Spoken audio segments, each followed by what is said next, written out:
Porque a separação é um recomeço, escolhe onde queres chegar e faz da viagem um caminho de crescimento para ti e para os teus filhos. Estas são conversas para semear bons princípios e romper padrões. Se és um pai ou uma mãe que deseja sinceramente ultrapassar a separação para viveres a tua parentalidade com integridade, responsabilidade e autenticidade, então vem connosco, define as tuas coordenadas, vais chegar onde ainda nem sequer consegues imaginar. Olá! Hoje vou estar à conversa com a Rita Marrafa de Carvalho. A Rita é licenciada em Ciências de Comunicação e, como a própria se apresenta no Instagram, é jornalista sarcasticamente rigorosa, cantora vaga nas horas cheias e autora do livro Depois do Crime. Desafiei a Rita para falarmos sobre preconceitos e, embora tenhamos abordado o tema, a conversa divergiu para um território menos abstrato e ainda assim de maior amplitude. A experiência pessoal da Rita enquanto mãe divorciada do pai dos seus filhos. Fica, vais gostar. Bom dia, Rita. Bom dia. Seja bem-vinda ao nosso podcast GP3S para um divórcio mais consciente. Obrigada eu pelo convite. Muito obrigada pela presença e por podermos ter aqui esta oportunidade de conversar sobre um tema que eu tive algum pudor em trazer para a conversa, porque fico a imaginar se serão fantasias da minha cabeça. Eu desafiei a Rita para falarmos um pouco sobre os preconceitos que ainda há à volta do divórcio, mas sobretudo como é que se constrói e desconstrói os preconceitos. Vamos partir da ideia do divórcio, mas não temos que ficar fechados nos preconceitos sobre o divórcio. No fundo, destes mecanismos que nós socialmente vamos criando e que depois nos condicionam de tal maneira que já duvidamos se são a realidade, são a verdade. Sim, é verdade. E depois as próprias formatações sociais levam-nos a intuir que as coisas só deveriam ser de uma forma e não de outra, e não é verdade. Não é verdade de todo. Concorda com esta ideia de que o divórcio ainda é um tema tabu, ainda é um tema cheio de mitos e de preconceitos? O divórcio em si, mesmo sem existência de filhos. Eu estou mais habituada e tenho estudado mais com os filhos, mais do que sem filhos, até porque os filhos implicam e obrigam a manter uma relação, sendo que quando não há filhos, a maior parte das pessoas se divorciarem e não quiserem manter relação, pois cada um pode ir para a sua vida sem ter que manter uma interação um com o outro. Quando há crianças, quando há filhos pelo meio, a relação vai ter que se manter e, portanto, vai ter que se recriar uma forma de estar aquelas duas pessoas, não é? E eu acho que são muito mais exigentes e têm mais preconceitos associados, porque associado, para além da relação conjugal, vem a parentalidade. E a própria parentalidade, num contexto não conjugal, está repleta de preconceitos e de mitos. Sim, o divórcio ainda tem aqui várias características associadas ou várias idiosincrasias associadas quando se toma esta decisão. Um, é ainda visto pela família mais, quando eu digo a família anterior, ou seja, os pais e os sogros, como algo a evitar, algo que tem solução, algo que se deve contrariar, e por vezes esta pressão social familiar é um empecilho para a tomada de decisão mais célere e, na verdade, é um empecilho para a felicidade. Além disso, eu já acho que socialmente, em termos da comunidade e em termos culturais, já não vejo isso como, nem vejo o comportamento das pessoas como algo menos recomendável. Julgo que nenhuma mulher hoje em dia é olhada de lado pelo menos isso nunca me aconteceu, por ser divorciada, mas julgo que a decisão é muito mais difícil quando há filhos, quando, na verdade, eu acho que a existência de filhos, inclusivamente, devia ser um incentivo ao divórcio, e eu explico porquê. Eu conheço muitas crianças em famílias monoparentais, com estruturas e ambientes familiares muito mais saudáveis e muito mais felizes do que crianças com casais que permanecem juntos, sem amor e sem cumplicidade, apenas porque têm filhos. E nenhuma criança é feliz apenas porque tem o pai ou a mãe em casa a viver juntos, quando aquilo que nós falamos é tempo familiar e tempo de parentalidade de qualidade e não de quantidade. E as referências que nós queremos passar aos nossos filhos enquanto replicadores de comportamentos sociais que se referem à afetividade, à emocionalidade, às relações de amor, não é uma. Aliás, é uma referência que queremos que eles a vejam como um exemplo e que se sintam confortáveis nela. Uma criança que cresce com um casal desavindo em casa, sem comportamentos ou sem gestos de ternura, de cumplicidade, de, daquilo que é suposto ser um casal em ambiente de bolha completo e que se constrói enquanto dois que se juntam para ser de quando em vez um. Eu acho que essa referência, essa necessidade que nós temos de passar aos nossos filhos que a vida a dois não é ou não tem de ser um peso, não tem de ser uma condenação, é essencial. Por isso, quando um homem e uma mulher, ou dois homens ou duas mulheres, o que seja, hoje temos várias fórmulas familiares, não estão felizes juntos enquanto casal, enquanto vida a dois, enquanto romance, enquanto partilha de vida, ter filhos deve ser inclusivamente um incentivo a dizer não, não é isto que nós queremos transmitir, não é este o espelho que nós queremos dar, não é neste ambiente que nós queremos que o nosso filho cresça.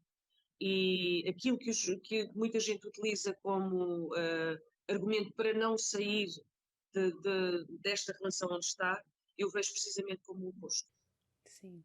Que interessante, sim, é um argumento fortíssimo. Mas Rita, eu ainda assim vou aqui explorar no sentido de procurar compreender melhor, não é explorar no sentido exploratório da coisa, de tirar proveito, em relação à questão do preconceito, quando diz uma mulher hoje em dia não é mal vista por ser divorciada, eu também sinto que já não se sente isso, não é? Entrou a divorciada ali no café, não é? A divorciada. Já não se sente tanto isso. Sim. Ainda assim, continua-se a espelhar de alguma forma a ideia de que alguma coisa está menos bem numa família em que os pais estão separados. Por exemplo, quando há problema, quando um miúdo tem alguma dificuldade na escola, se os pais, houve uma mudança de comportamento, houve dificuldades de aprendizagem, alguma coisa, se os pais são separados, é muito fácil e rápido atribuir as dificuldades, os pais estão separados. Não é? É muito fácil dizer, está a haver problema com aquele miúdo, olha, os pais estão separados. Não é comum ouvir dizer, olha, há problema com aquele miúdo, pois os pais estão juntos. Pois sabes, os pais são casados. Não acontece, mas atribuir ao divórcio é muito fácil e rápido de fazer, não é? E também o peso do próprio estatuto. Nós, quando somos casadas, primeiro somos solteiros, não é? Depois casamos, somos casados. Se nos divorciarmos, passamos a ser divorciados. Mas se nos voltarmos a casar, passamos a ser outra vez casados. Parece que deixámos de ser divorciados.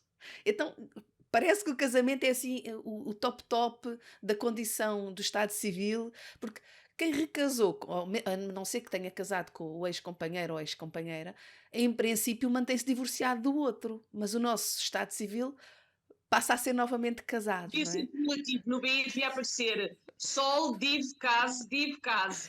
Ficava lá, ficava o currículo todo, Exato. a biografia romântica ficava lá Exato, toda. exato. Mas ainda há este peso, não é? Esta importância. Haverá, e julgo que também depende de determinadas zonas do país. Eu no fim de semana passado estava a almoçar com uns amigos e éramos quatro.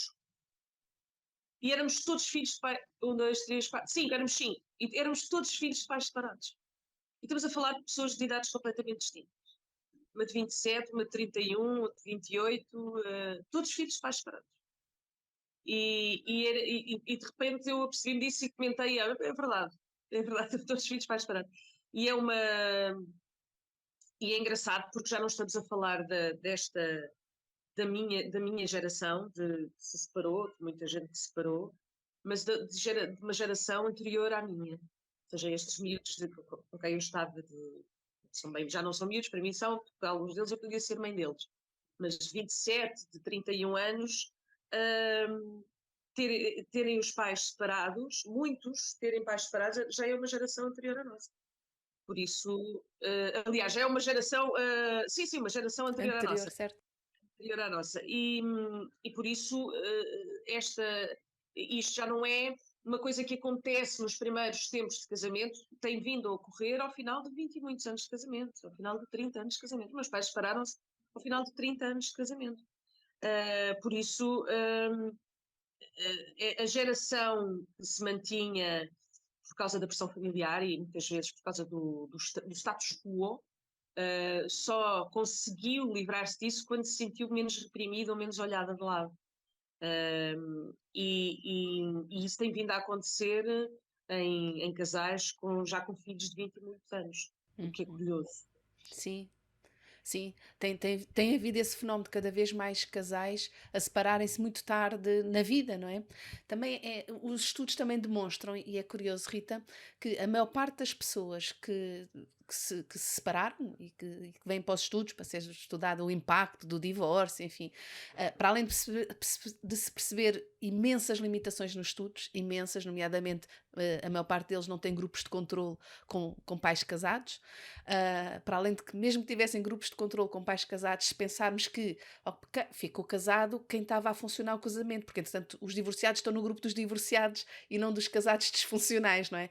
Então, enfim, Exato. há sempre estas dificuldades de termos e querermos muito ter dados científicos e muito sérios sobre o impacto do divórcio, mas a percepção da maior parte dos pais que se divorciam é que os filhos ficaram, que são mais felizes agora, os próprios pais, e que muitas vezes atrasaram, e vai de encontro ao que tinha dito, atrasaram a decisão de se divorciar por causa dos filhos, e hoje, sabendo o que sabem, acham que esse adiar foi prejudicial, mais valia ter tomado a decisão Claro, mais cedo. sem dúvida nenhuma. Sim, mas é Sem dúvida. curioso, isto não vem, estes resultados dos estudos, curiosamente, não aparecem assim nas parangonas das revistas ou dos jornais, não é? Aparece os casos danosos do divórcio, não é? Esses aparecem com frequência. Daí eu achar que ainda há algum preconceito associado. Este tipo de detalhes, na linguagem também ainda pouco neutra, não é? As famílias desfeitas. Os filhos do divórcio. Mas quem é que é filho do divórcio, Rita? Eu, por acaso, conheço um casal que no dia em que se foram divorciar, eles moravam perto do tribunal, no dia em que se foram divorciar, fizeram um filho. Mas das pessoas todas que eu conheço, que são muitas divorciadas, conheço uma que teve um filho do divórcio objetivamente. Fora isso, filhos do divórcio, mas há filhos do divórcio. Não, não, desconhecia por completo. Exato. Desconhecia.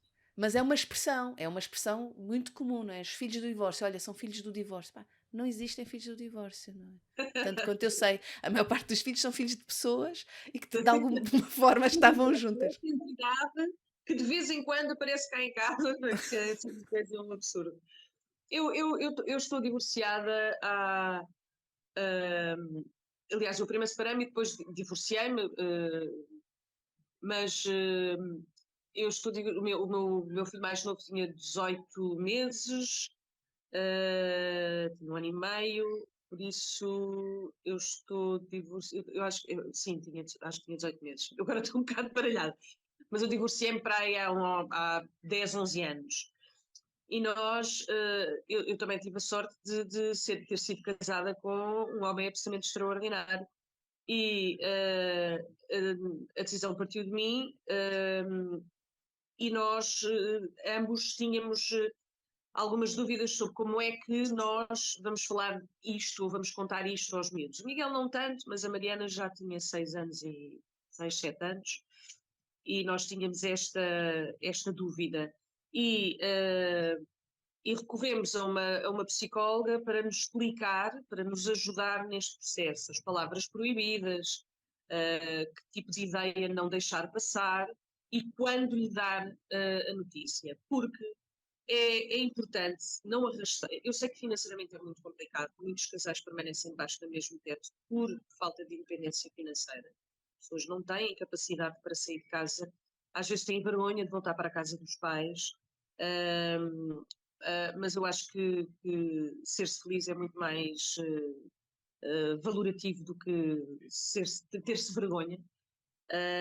E acho que a felicidade não está acima de tudo.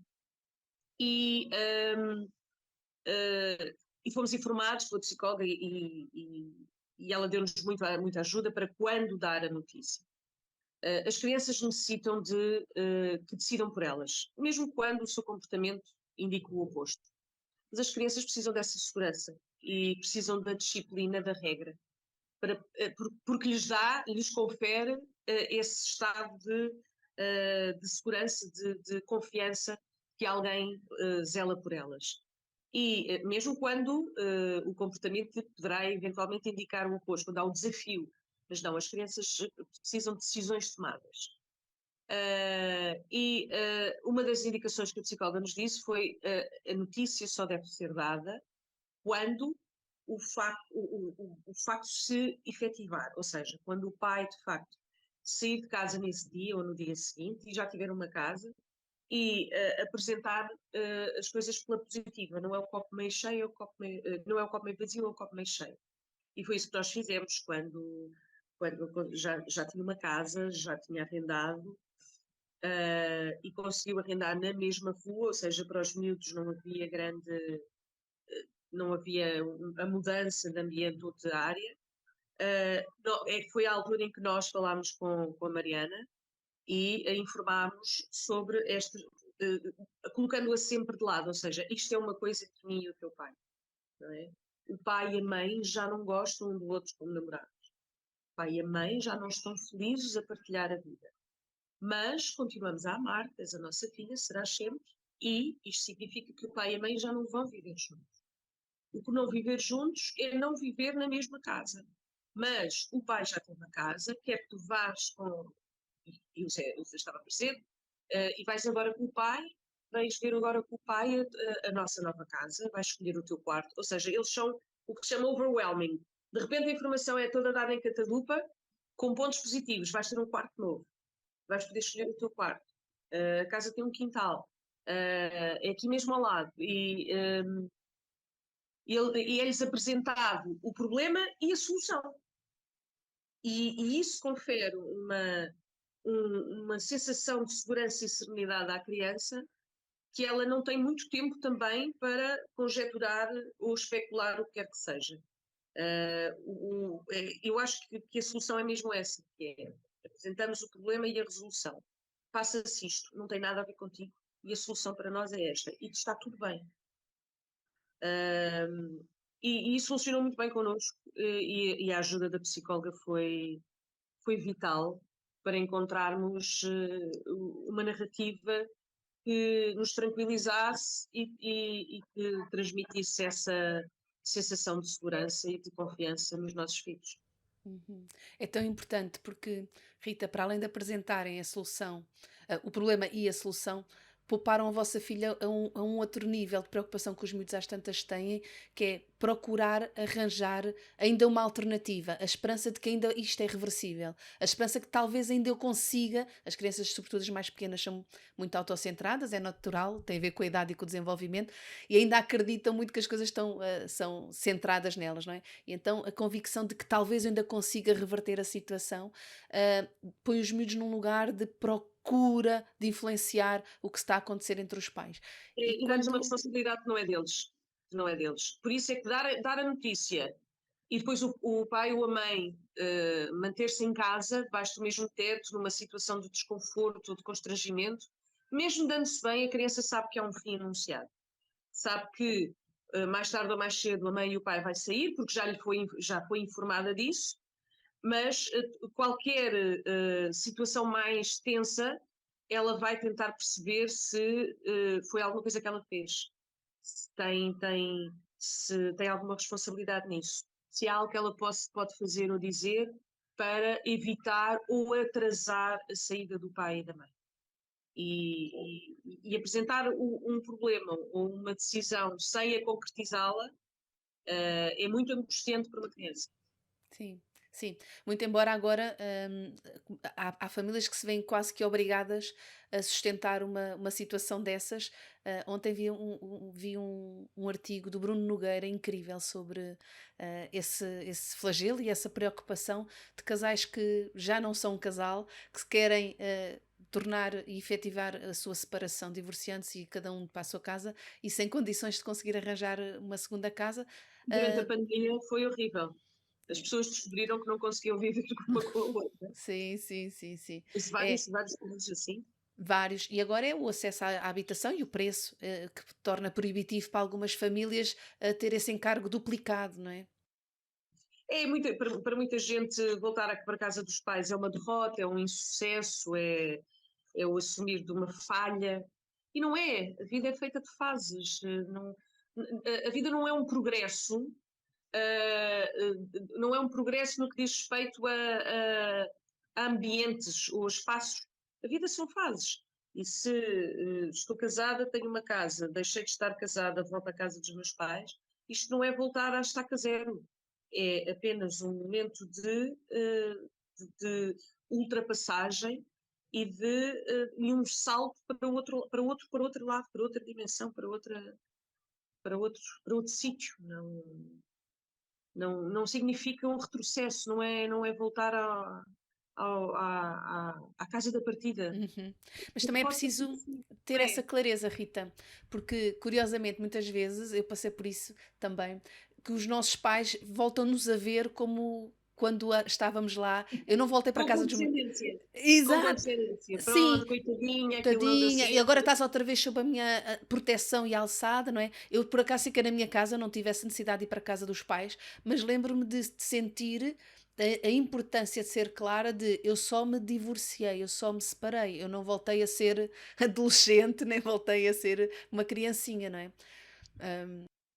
Não, os pais notam uma coisa, e isso é ainda bem, que é, de facto, financeiramente as coisas tornam-se mais complicadas. Não vamos estar aqui a pintar a pílula de dourado. Obviamente, subitamente é só uma pessoa a pagar água, luz, eletricidade, televisão, renda de casa, carro, se houver, torna-se complicado. Os pais às vezes têm esse cuidado de, pronto, lá vamos ter que ajudar um bocado ou não, há paixão, não é? Mas não é fácil, mas no final do dia voltar para uma casa onde eu estou bem, onde eu me sinto bem, porque a pior sensação que se pode ter quando se está casado é estar a adiar sempre o regresso a casa. E eu já escrevi várias vezes sobre isso, de inventar coisas para não voltar a casa, ficar no carro mais 10 ou 15 minutos, só fazer scroll no telefone para não voltar a casa. Não estamos a falar de alguém que nos trate mal, não é isso. Só estamos a falar de alguém com o qual já não estamos bem em processo de intimidade. E está tudo bem com isso, não há problema nenhum nisso. E podemos aceitar isso com, com alguma leveza. Não há problema nisso. Acontece. Acontece.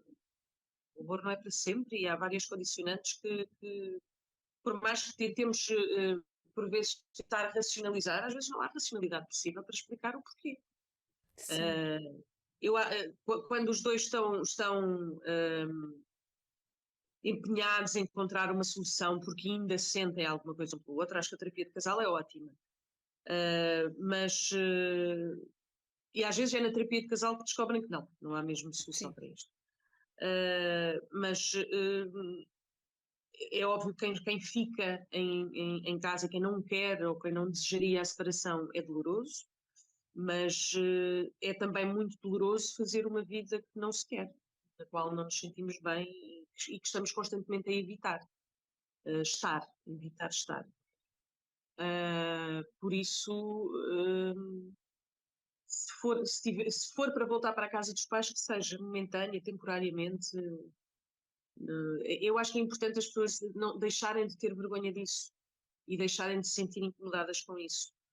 Não é um downgrade, é apenas uma pausa para seguir por outra porta.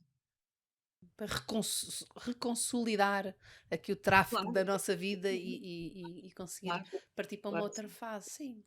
Hum, quando estava a ouvir, estava-me a vir aqui várias ideias. Uma delas é esta de que quando nos separamos é como se tivéssemos deixado de acreditar no casamento. É como quem se divorcia desistiu do casamento, ou desistiu do amor, ou deixou de acreditar nessa instituição que é o casal, não é? O que é muito paradoxal, porque aparentemente em 1993, nos Estados Unidos, não é a nossa realidade, mas ainda assim estamos a falar de há 30 anos atrás, 50% dos casamentos eram de pessoas em segundo ou terceiro casamento. Eram com pelo menos uma das pessoas partia de um estado civil de divorciado e não de solteiro. Portanto, não parece que seja propriamente um desacreditar no amor e nas relações. Não, eu também não tenho nada aliás, eu quando o pai dos meus filhos, com quem eu fui casada, já tinha sido casado anteriormente. E eu não tenho nada essa ideia do não acredito no amor, não. As coisas duram, o amor dura enquanto dura. O amor é eterno enquanto dura. E aquilo que nós temos de ter noção é que devemos viver intensamente enquanto durar. Obviamente que há esforços a fazer, há concessões a fazer, aliás, amar é isso mesmo. Mas quando o amor é demasiado difícil e obriga-nos a mudar a nossa essência, então já devemos pensar duas vezes. Porque é que eu tenho que mudar tanto? Porque é que eu tenho que me ajustar tanto? Porque é que eu tenho que fazer tantas concessões? Porque é que eu tenho que deixar às vezes de ser eu para que isto resulte? Aí acho que as pessoas devem repensar. Que não é fácil uma relação a dois, mas também não deve ser uma montanha russa ou um contorcionismo inumano. Mas continuo. Eu, por acaso, como tive uma boa experiência de divórcio, não tenho essa ideia tenebrosa de que não, o casamento, não acredito. Quando falamos de casamento, falamos de um contrato só, não é? Porque há pessoas que são casadas e que estão a viver em união de facto. Quer dizer, o casado é a contratualização da relação aos olhos do Estado, não é, não é mais, ou da Igreja, se for o caso. Mas o casamento é apenas um viver a dois, partilhar uma casa, partilhar intimidade, partilhar relação, partilhar afeto e partilhar amor. É com esta Uhum. pessoa que eu quero estar, é com ela que eu quero viver, é para ela que eu quero voltar todos os dias quando saio do trabalho. Isso para mim é um casamento, não precisa de ser uma oficialização. Engraçado que eu tive dois casamentos este ano e o último que eu fui, uma das convidadas do casamento dizia-me uma coisa, até dizia-me aquilo com algum desalento que me deixou preocupada. Ela dizia-me: eh, dizem que o casamento não muda, mas muda. Assinar às vezes o papel muda, tomam-nos como garantidas. E eu fiquei, não quis aprofundar muita coisa porque estava num casamento mas haverá eventualmente pessoas que assumem esse posicionamento. Pronto, agora já está, isto vai ser muito difícil a sair daqui, já não tenho que me esforçar muito. Mas é a pior postura como se pode ir para uma relação a dois, não é? Uhum. Sim, essas garantias. Aliás, qual é a relação que tem garantias? Faz-me sempre assim alguma. Não, não, só há uma garantia na vida é que vamos todos morrer. De resto, nada é garantido. Não quer dizer, não. Exato, sim. É a única certeza. Outra coisa que me saltou aí à vista, ao ouvido, foi a partilha que fez sobre como se sentia ao vir para casa e estar a adiar o vir para casa. Isso faz-me pensar o quão pouco nós partilhamos esta experiência interna do que é viver ali o final da relação, do que é viver propriamente o divórcio. Também há pouca partilha e poucos modelos do que pode ser de facto uma experiência. A Rita diz que, pronto, passei por foi bom divórcio que usou, foi a expressão, tive uma boa experiência do divórcio, tive uma boa experiência do divórcio. Uma Isso parece experiência assim tive. isso parece assim uma coisa muito paradoxal. Como assim uma boa experiência do divórcio, não é? O divórcio não tem de ser uma coisa má. Eu conheço pessoas que se divorciaram e fizeram uma festa. Conheço duas pessoas que fizeram isto. É óbvio que isto é muito raro, não é? Mas o divórcio não tem que ser uma coisa má. Não tem obrigatoriamente de ser uma coisa má. Então, se as duas pessoas quiserem, melhor ainda, mas não tem de ser. Na verdade, não tem de ser mal feito. Pronto, é mais isso, não tem de ser mal feito. Mas pode ser eventualmente uma coisa boa. Por exemplo, eu vou aqui partilhar uma inconfidência, que é o meu ex-marido, que já tinha sido casado anteriormente. Quando se divorciaram, foi uma coisa que chegaram a acordo comum. Uh, Perceberam ao final de 3 anos que estavam a querer coisas diferentes da vida. Ele queria filhos, ela não queria filhos, ela queria ir trabalhar para fora, ele não queria sair de Portugal, e aos poucos foram percebendo que isto é de facto inconciliável, as coisas que eu quero e as coisas que tu não queres, e chegaram a comum acordo no divórcio, e depois de se divorciarem, foram divorciarem, oficialmente assinar os papéis, foram jantar com amigos. Uhum, sim. É tão interessante quanto a variedade, a multiplicidade de divórcios é tão grande quanto os casamentos. Mas a tendência é para acharmos que os casamentos há muitas formas, os casais são todos diferentes, as relações são todas diferentes. Mas depois tratamos os divórcios como se fossem todos iguais. E a Rita vir a trazer estes exemplos, não é? É super rico e interessante. É pena não vermos mais expressão de outro tipo de divórcios. Ahm, não é? Há pouca partilha sobre outros tipos de divórcio. Não, e há pouca partilha há pouca partilha dos atos íntimos e dos pensamentos interiores quando se está à beira do fim de uma relação. E, isso é mau, porque se o partilharmos, vamos perceber que afinal pensamos todos o mesmo e sentimos todos o mesmo e fizemos todos o mesmo e ficámos todos. E se calhar inventámos também desculpas para ir mais tarde, ou inventámos desculpas para ir não jantar ou almoçar com a família dele ou dela. Todos nós cometemos estes pequenos pecados porque não sabemos, porque a uma determinada altura não sabíamos gerir, não sabemos como fazer, como é que. Porque a verbalização do eu não quero mais isto é difícil, é muito difícil. Sim, É a concretização do pronto, é agora. E parecendo que não, achamos sempre que, inicialmente achamos sempre que foi um falhanço, que é um insucesso, que é um projeto em que se investiu, às vezes muitos anos, e do qual está a deitar fora, não é? O qual está a deitar fora. Essa sensação é legítima e é normal que aconteça, mesmo quando eu já não quero este projeto, mas eu investi tanto nisto. E então investiu, foi bom enquanto durou, não há mal nenhum em já não querer. Eu quero outras coisas. E pior ainda, se eu quero outras coisas e eu não estou bem aqui, eu jamais farei a pessoa que está comigo feliz. Ou seja, não é só um ato de aparente egoísmo, tem de ser um ato também de generosidade. Eu não posso manter esta pessoa ao meu lado quando não lhe dou nem estabilidade, quando lhe minto, quando não estou feliz, quando evito intimidade, quando protelo voltar para casa, quando não lhe respondo bem, quando me sinto em angústia em projetar férias, porque não quero estar aqui. E é muito injusto fazê-lo porque a nossa, o nosso direito a encontrar a felicidade noutro sítio é o mesmo da pessoa que está connosco. E isso tem que ser também levado em conta. Tem que ser muito levado em conta. a Rita usa muito aqui a expressão felicidade e cada vez que vai dizer felicidade, dentro de mim está assim para sair a palavra integridade. E depois a Rita diz felicidade e eu. Depois a seguir está outra vez e eu digo, integridade e a Rita diz felicidade. Portanto, leva-me.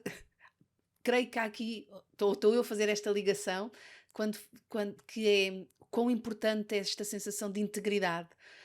De eu estou inteira nesta relação ou não estou inteira nesta relação, eu de facto estou totalmente entregue e disponível para outra pessoa, ou começo a estar cheio de resistências, cheio de Sim, não quereres, e como isso contamina a felicidade em primeira linha, não é? Mas também esta sensação de integridade, o que é que eu estou, quem sou eu nesta relação que não estou de facto nela, não é? Eu tive também uma experiência parecida a essa que refere, não era bem o protelar, que eu não protelava, até porque tinha 3 miúdos em casa pequenos e tinha a sensação de que tinha mesmo que ir rapidamente.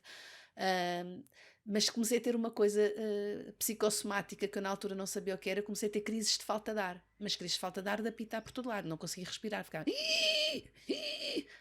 Horas antes, era sempre na última sessão. Eu trabalho com crianças, na altura só trabalhava com crianças e, portanto, a última sessão do dia eu começava a ter uma dificuldade respiratória, mas uma coisa, mas era sempre só na última. Ahm, Era curioso. Na altura, o pai dos meus filhos mais velhos, portanto, na altura o meu companheiro, começou a insistir muito que eu devia estar com uma depressão, que eu estava a ter um ataque de pânico. Mas aquilo não fazia sentido porque era sempre só mesmo na última sessão, né?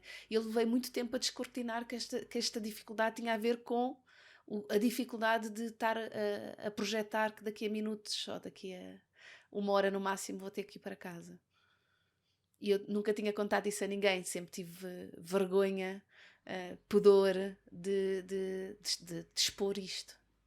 É porque há aquele peso do como é que é possível? Estão os teus filhos em casa e tu és mãe, como não queres. É que isto não tem nada a ver com os meus filhos. E a verdade, e eu senti muito isso, e sinto em pessoas que conheço ao longo da vida e que passaram pelo mesmo, é que um casamento infeliz e já em ruínas, só em cuidados paliativos, leva-nos a ter uma dose absolutamente diminuta de paciência e de força anímica, que se reflete no tempo que passamos e na qualidade do tempo que passamos com os nossos filhos. E eu recordo de quando chegava a casa, eu tinha muito menos paciência, chateava-me com muito mais facilidade com um brinquedo fora do sítio, com uma birra, tudo estava ali à tona para arrebentar. E aquela ansiedadezinha latente, e eu percebi, e é fácil perceber que não só estava a fazer mal a mim mesma, como à pessoa com quem eu vivia e, acima de tudo, e essencialmente aos meus filhos, Aos porque filhos. não estou bem. E, e eu, para estar bem, não posso estar aqui. Não é com os meus filhos, eu não posso estar aqui nesta Aqui, relação. sim, que é bem diferente também, não é? Uma família, uma relação de um agregado familiar, não é? Uma coisa é o agregado familiar, ok, moramos aqui os quatro, outra coisa é sermos família, sermos casal, sermos parceiros, não é? É bem diferente.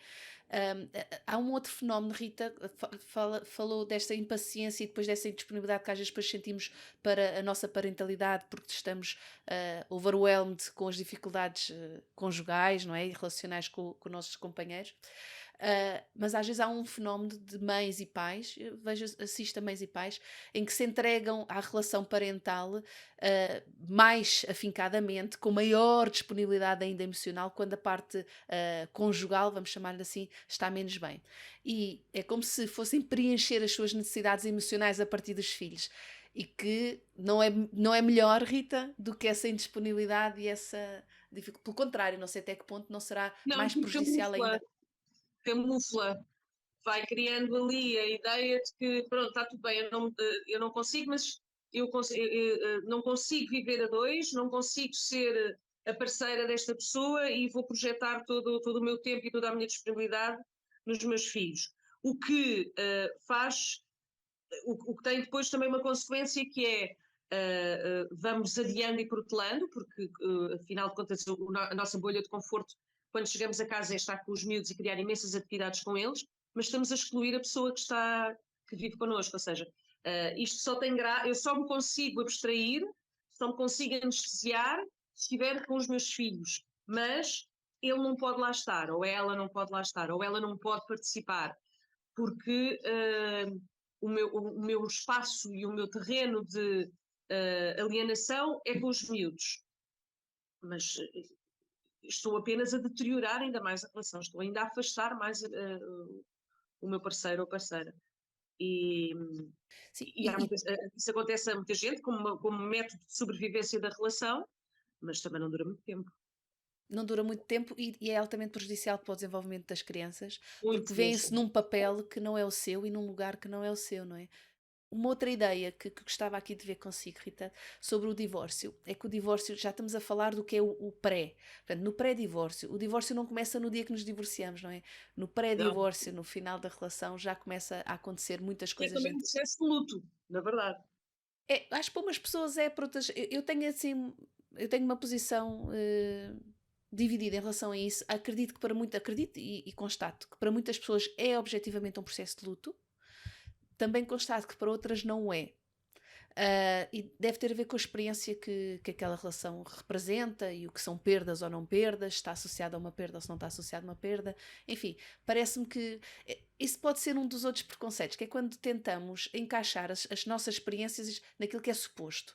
E quando é suposto o divórcio ser um luto, eu acho que tantas têm que tentar viver disto como se de um luto se tratasse, porque senão sou esquisita, senão tenho aqui uma coisa qualquer estranha em mim. Estou em negação. Estou em negação, eu estou na perda e nego que estou na perda.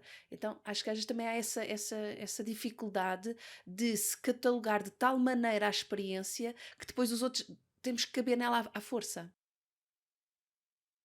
Por uma questão de identificação, por uma questão daí para mim ser tão importante demonstrar e partilhar a diversidade, porque se houver muita diversidade, nós começamos a perceber que, ok, há coisas que são comuns, somos tão iguais em tanta coisa, mas depois há coisas que são tão diferentes, também somos tão diferentes em tanta E coisa. também não há nada de mal nisso. E não há, Não exato, é isso, não há nada é? de mal nisso.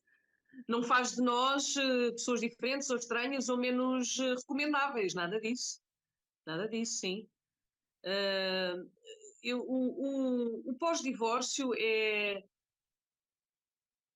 quando há filhos, tem que ter uma bandeira que tem que ser os miúdos. Os miúdos devem ser, obviamente, a prioridade. E é isso pelo qual nós temos pautado. Eu tenho guarda partilhada. Inicialmente foi pensado. Inicialmente, não, na verdade, durou 2 dias, porque o pai dos meus filhos nasceu mesmo para ser pai. Aliás, o primeiro divórcio dele foi porque a mulher não chegou a uma altura em que disse que não queria ter filhos, e isso foi um golpe grande para ele. Mas no segundo dia de estarmos, dele sair de casa, ele ligou-me e disse-me: "Oh, Rita, eu não concebo não ver só os meus filhos de 15 em 15 dias ou aos fins de semana e de não os adormecer. Por favor, partilhe a guarda comigo." E era preciso pedir por favor, não é? Porque obviamente que para mim fazia todo o sentido partilhar a guarda. Até porque há uma altura isto partilhar a guarda custa um bocadinho no início, não é? Mas depois deixa de custar. Eu vou explicar porquê. Quando nos paramos, há todo um processo que nós voltamos, que é tomar uma vida social, estar com os amigos, conhecer eventualmente novas pessoas, e a semana em que estamos com os miúdos estamos sozinhos. Ou seja, não há o pai ou a mãe para ir buscar à escola ou para fazer o jantar. Somos só nós e eles. O que é uma coisa ótima, porque aquela semana é vivida intensamente, é vivida de uma forma setiosa. São o preparar do ninho, no meu caso aos domingos, que os miúdos vão voltar na segunda-feira. Agora já não acontece isso porque eles estão quase todos os dias em minha casa, porque saem da escola e vêm para aqui, que é muito mais próximo da escola, depois o pai vem buscá-lo, mas eles praticamente estão aqui todos os dias. Mas no início, aquela semana era preparada vai ser uma semana fixe com os miúdos, e depois o primeiro dia de ninho vazio, mas depois, chegar a casa e não tenho que fazer o jantar, não tenho, não tenho que dar banhos, nem fazer as camas e nem acordar muito cedo para os levar para a escola porque são muito mais tarde, posso ir jantar sem contratar uma babysitter. Isso depois isso traz um renovar grande, porque depois chegamos outra vez ao domingo e já estamos cheios de saudades deles e já queremos, ou seja, é um ciclo que eu acho que é saudável e que é constantemente renovador. Um, e adaptámos muito bem à guarda partilhada. Depois tivemos que estipular por tribunal, inclusive a juiz quis falar com a mais velha. Hoje em dia não, mas na altura a magistratura tinha muita dificuldade em aceitar, enquanto modelo familiar, a guarda partilhada, com este conceito que é um preconceito de que a casa de família, meu Deus, a violência de 15 em 15 dias ver o pai aos fins de semana, e um dia por semana ir jantar com ele, depois, isto é de uma... As crianças precisam de rotinas, e a rotina de deste dia a este dia estou com a mãe, deste dia a este dia estou com o pai. Mas isto pode ser eventualmente trocado por alguma necessidade, como já aconteceu em termos profissionais, tanto meus como do pai deles. Mas esta rotina confere uma estabilidade enorme. E mais do que isso, a criança usufrui do pai e da mãe democraticamente. E felizmente nós atualmente já temos juízes que promovem, o Ministério Público promove este tipo de medida parental e ainda bem, mas foi durante muitos anos preterida e olhada de lado até à intervenção de alguns mediadores familiares e também de especialistas da área da psicologia que vieram trazer uma nova luz a este padrão de partilha da guarda. E connosco funciona lindamente, obviamente. E depois a ajuda mútua, porque sabemos as idiosincrasias do trabalho de cada um, se hoje não pode, vou eu, vai ele. A casa Mariana já é diferente, ela tem quase 18, não, já tem uma disponibilidade e uma mobilidade completamente diferente. Mas eu acho que se o casal, e isto é difícil, mas a dor tem de ser colocada num potinho, posta de lado, e o foco tem de ser como é que estes miúdos vão ser felizes. Deve ser só esse o nosso barómetro. E não ser esse o nosso barómetro, isso sim é de um grande egoísmo. Em relação à residência alternada, ou guarda partilhada, que está aqui a pôr, parece-me também que chegámos agora a um ponto extremo, que é, claro que a guarda partilhada, para a maior parte dos casos, é a melhor solução. Sem dúvida, para os próprios miúdos, para os próprios pais, para essa democratização das relações, mas também para a oportunidade que os miúdos têm de poder ter os pais e as mães nas suas vidas, não é? De não vou de visita ao fim de semana, é tu estás na minha vida, não é? Tu partilhas, tu estás lá. E agora, levarmos também isso para o extremo de que é sempre a única solução. É como se também fosse a única e exclusiva solução a residência alternada e à semana. Parece que nós também depois temos esta rigidez. E à semana, como se não houvesse famílias em que se calhar a cadência pode ser outra, pode ser mais interessante uma outra cadência. Pois isto, os pais gerem isso como por semanas em que podem estar aqui 10 ou 12 dias, há semanas em que estão 5, quer dizer, depende também de todas as condicionantes profissionais que nós tenhamos. Não vejo isso com rigidez, sem dúvida nenhuma. Eu acho que a maior vitória aqui é não, os miúdos não dizerem vou para casa ou depois dizerem vou para a casa do pai ou vou para a casa da mãe. Eu vou para casa, é a casa, e têm duas, e não é a casa da mãe ou do pai, é a casa deles. E quando essa diferenciação deixa de ser feita até verbalmente pelos miúdos, é porque as coisas estão a resultar. Por isso, e isso tem acontecido, no início eles dizem vou para a tua casa. Eu recordo-me disso, isso assim, não é a minha casa, filha, é a tua casa.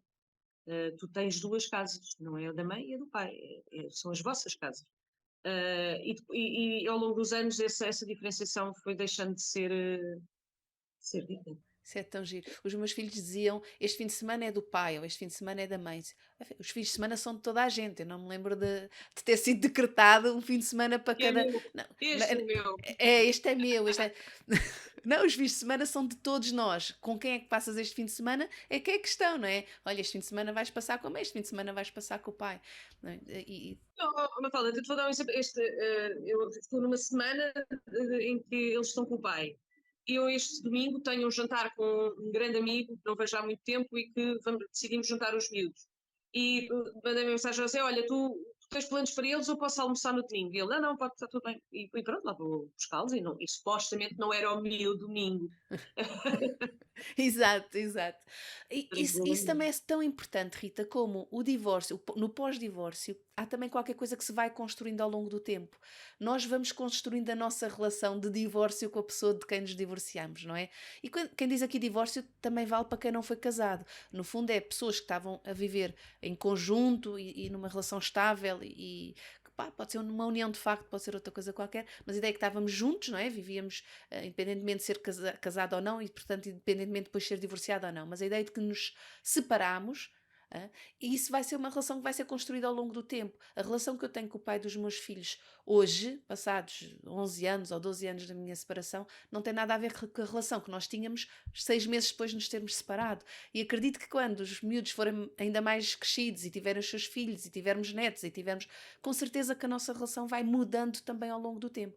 Isto também é uma coisa que se fala muito pouco. Também não temos noção como as nossas relações com os pais dos nossos filhos Não se são de todos alteram. estanques, não são estanques. Agora vai ser sempre assim. Não, não, de todo. O meu divórcio não é nada um exemplo, quer dizer, é um exemplo, mas Eu não acho, é, exato, Rita, é mesmo um exemplo. sim, mas é um exemplo, mas não é habitual. Como trabalhamos no mesmo sítio, mas como como nos damos bem e nunca houve, nunca deixámos aquela coisa do deixar de falar ou de deixar de conversar ou tensão na conversa, como isso nunca aconteceu, houve gente que só descobriu que nós estávamos divorciados, pai, 1 ou 2 anos depois. O que o nosso comportamento exterior não não referenciava qualquer tipo de mágoa, ou dor, ou tristeza, ou tensão, ou alguma hostilidade. Não, nunca, nunca. Qual é que achas que foi o truque para conseguirem isso? Já percebi um, não é? Que é ter uma caixinha onde se guarda a mágoa e o ressentimento. Já percebi esse, não é? Guardaram e agora o foco é no bem-estar dos miúdos e como é que vamos conseguir, entre os dois, manter este bem-estar para os nossos filhos, não é? Ok. Que outros recursos é que podem ter estado aí ao serviço deste vosso bom divórcio? Eu, o respeito é essencial e a empatia. É muito difícil nós colocarmos no lugar do outro, mas a empatia, ou pelo menos o esforço de empatia, permite-nos, de vez em quando, sair do nosso corpo e tentar perceber o que a outra pessoa sente. E tentar agir de acordo, principalmente com uma outra pessoa que esteja mais magoada. E tentar agir de acordo para não agudizar essa dor. Eu acho que a empatia é essencial. O respeito pelo espaço e pelo tempo. E, e isto vai parecer difícil, mas eu acho que o caráter das pessoas é a pedra basilar. Porque, porque a partir de uma pessoa que é uma boa pessoa, que tem o coração no sítio certo, que tem os valores certos, é meio caminho andado para que as coisas corram bem. Eu não estou a falar de mim, estou a falar, estou a falar do meu ex-marido. Eu Mas, percebi. porque eu sou péssima, estou a brincar. Faço ideia, faço ideia. Porque isso basta um. É como um ama pelos dois, não é? E aqui também é um que divorcia pelos dois. Os Nós dois, exato. vamos fazer de conta que acreditamos nisso, Rita. E, mas a empatia é essencial. E depois para além daquela coisinha de colocar a dor num potezinho e pôr de lado, é, é ter uma coisa em mente, que é, se a mãe dos meus filhos ou o pai dos meus filhos estiver bem, os meus filhos vão estar bem. Se eu não colaborar, se eu não tentar perceber o porquê do ponto de vista desta decisão, se eu não tentar dialogar, isso vai ter consequências no bem-estar, na sanidade e no comportamento dos meus filhos. E eles não têm de arcar com isso. O projeto que falhou foi um casamento, não foi a parentalidade. Não tem que ser a parentalidade. Uhum, sim. Eu não tenho dados nenhum sobre isto, Rita, mas tenho a firme convicção de que bons casamentos dão bons divórcios. É capaz. E que maus casamentos quase sempre dão maus divórcios, mas ainda têm a hipótese de dar um bom divórcio. Sim.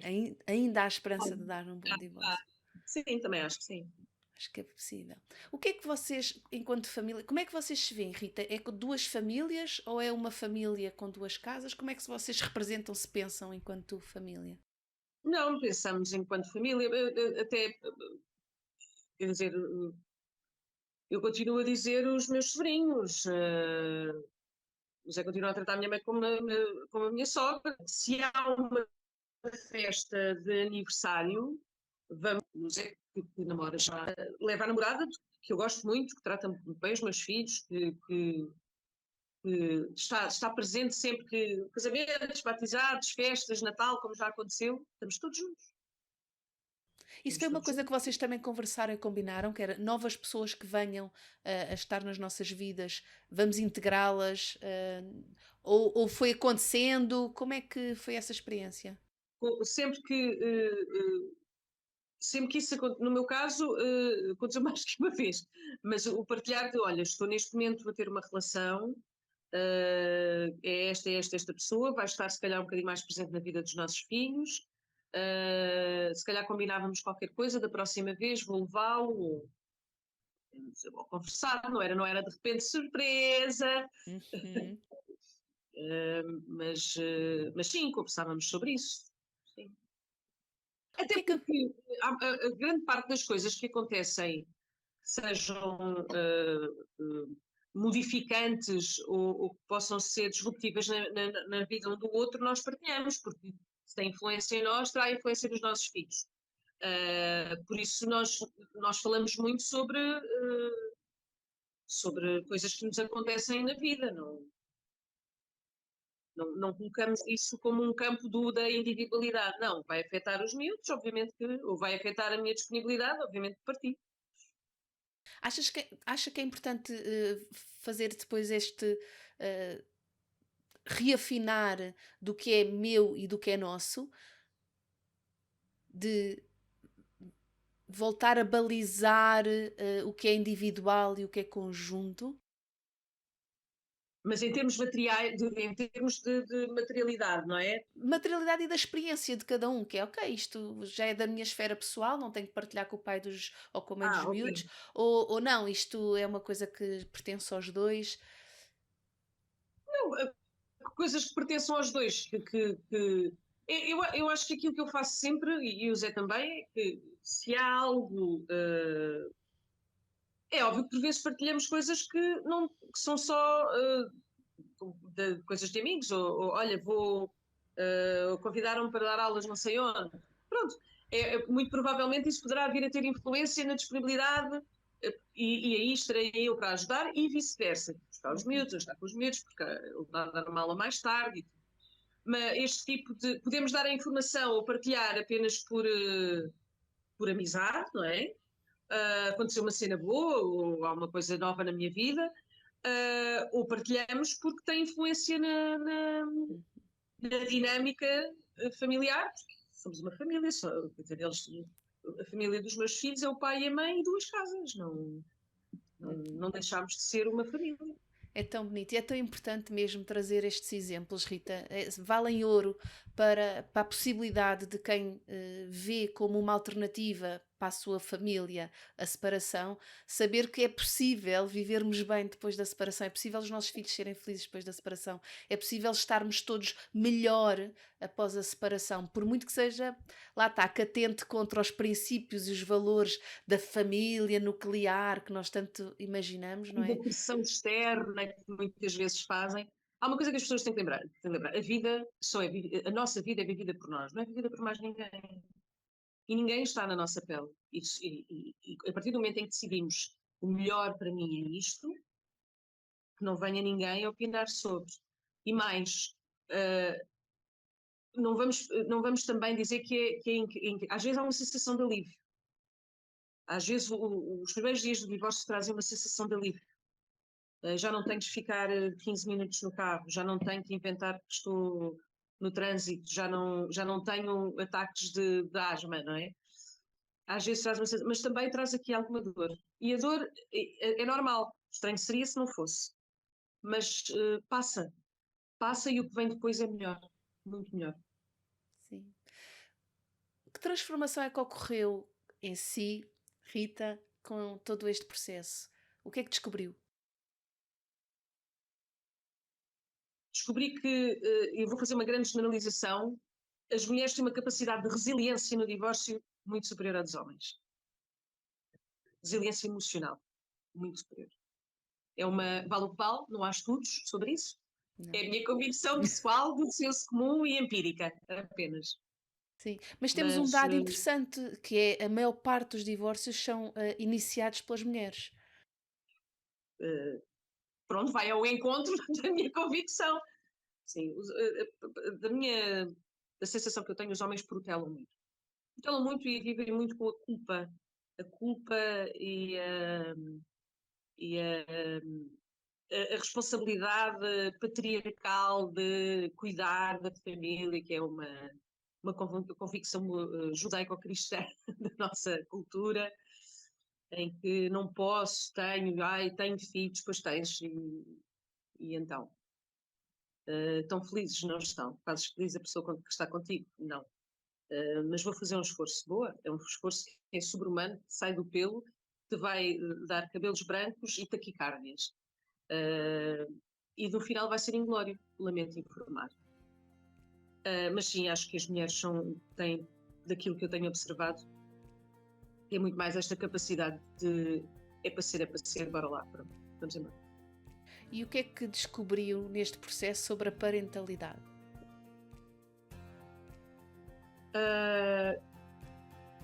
Que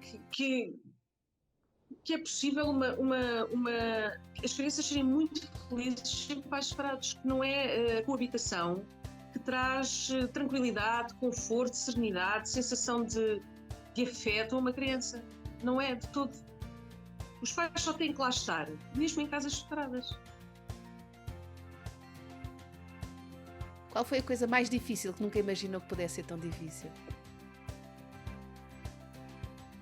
Que nunca imaginei que fosse tão difícil.